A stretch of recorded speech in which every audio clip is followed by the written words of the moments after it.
In news this week, religious education relegated to the sidelines in Victoria. Bible Society Australia buys out Coorong bookstores.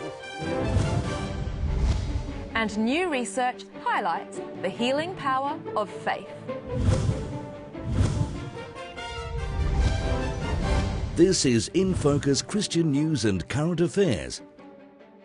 Christian organisations are crying foul after the Victorian government announced religious education will no longer be provided during school hours at state schools. According to the ABC, Access Ministries, which is the main provider of RE in Victorian schools, says the government made the change without any warning or consultation. The Victorian government has been taking an increasingly tough stance on religion in its schools, banning prayer groups and the distribution of religious materials during school hours. The opposition says the latest move represents a broken promise, and a number of Christian groups are calling for a review of the decision. Sanitarium, which is owned and operated by the Seventh-day Adventist Church, has announced it will cease making Weet-Bix and other health foods at its most historic site. Over the next 3 years, manufacturing operations at the Coorong factory will be gradually moved half an hour south down New South Wales Central Coast to the Berkeley Vale facility as well as to Brisbane. Sanitarium management says it was a tough decision to make, but the ageing Coorong plant is increasingly difficult and expensive to maintain.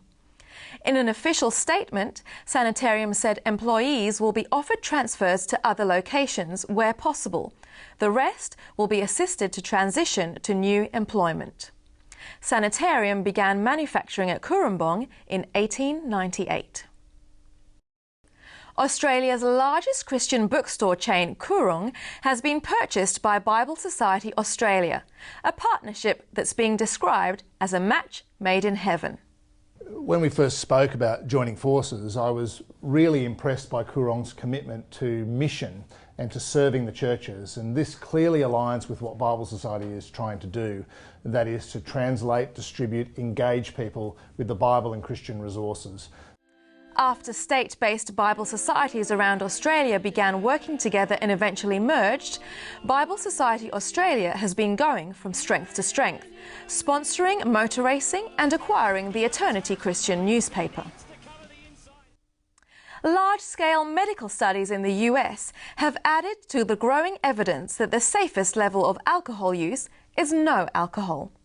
Harvard University research found that women who consumed only one standard drink per day still had a 13% higher risk of cancer than their non-drinking peers. Breast cancer is the most common cancer linked to alcohol for women. For men, it's colorectal cancers. According to News Limited, 3.6% of cancers worldwide are linked to alcohol use, and it doesn't matter whether the alcohol consumed is wine, beer, or spirits. The Seventh-day Adventist Church, which has its roots in the temperance movement of the 1800s, is among the Christian groups who continue to advocate an alcohol-free lifestyle. An horrific series of murders in the Russian city of Nizhny Novgorod has prompted authorities to raid church offices in a crackdown that Adventist leaders say has been handled poorly. Oleg Belov has been arrested in connection with the gruesome deaths of his wife, children, and elderly mother. The Moscow Times was among the media outlets that claimed Belov is a Seventh-day Adventist.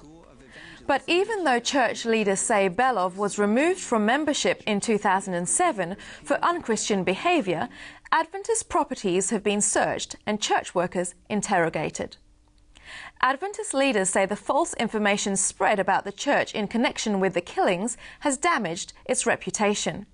They've also expressed their condolences to the grieving family and their willingness to help the authorities with their investigation. Despite an official end to the hostilities in the Central African Republic, tension between Christians and Muslims has again spilled over into violence. According to Premier, between 10 and 16 people have died in clashes that began with the beheading of a Muslim teenager by militiamen connected with a so-called Christian anti-Balaka movement. The majority of the dead, however, were Christians, killed by members of the shocked and angry Muslim community who responded to the beheading with revenge attacks. Legal and religious experts meeting in California have faced up to the reality of religion-motivated violence, but also the healing power of faith. The 17th annual meeting of religious liberty experts brought together representatives from across the religious spectrum and around the world, as well as lawyers and academics specializing in religious freedom. Those present were confronted with the reality of the 5.5 billion people, 77% of the world's population, who currently live in countries with significant restrictions on religious freedom. Case studies highlighted not only the reality of religion-motivated violence, but also the reconciliation facilitated by religious leaders in places like Rwanda. The gathering was coordinated by the International Religious Liberty Association, which is sponsored by the Seventh-day Adventist Church. New medical research has found that a belief in God can make a crucial difference when dealing with serious illness. According to the Gospel Herald, the study of 44,000 cancer patients found that those with the strongest faith said they felt healthier and mentally better, and appeared to experience fewer symptoms of cancer and its treatment. It's not the first study to highlight the healing power of faith. Previous research has found that rates of liver cancer survival improved for patients who are actively seeking God, and that faith can make a positive difference in conditions as various as heart attack, stroke, depression, and schizophrenia. Sam Terry, who's studying at Sydney's Moore College, estimates that there are 7 million spare bedrooms across Australia. It's an insight that has sparked him to start up a scheme that he says is a bit like Airbnb for asylum seekers. The Enough Room project and website helps match up willing hosts with asylum seekers looking for accommodation while they get themselves on their feet, spare rooms, granny flats, or homes. Right now, the project is in its pilot phase and is limited to Western Sydney.